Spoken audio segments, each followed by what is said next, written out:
Let's get the box and put that into place.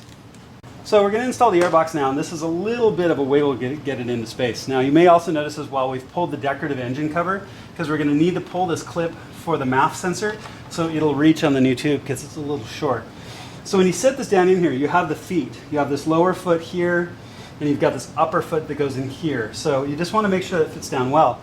Also, you've got your air intake tube that's coming up from below that you can see fits here. So you're going to want to walk this connection in first. Get to look at the back of my head a little bit. Is get this seated into, just like that, seated into the intake tube from down below.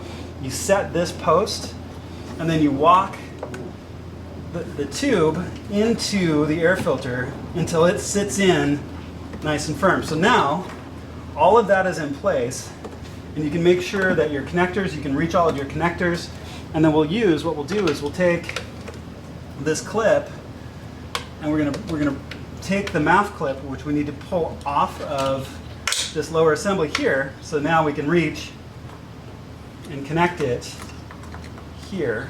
So that's still in the same orientation, we're good to go there. And we'll install the decorative cover again. This is set.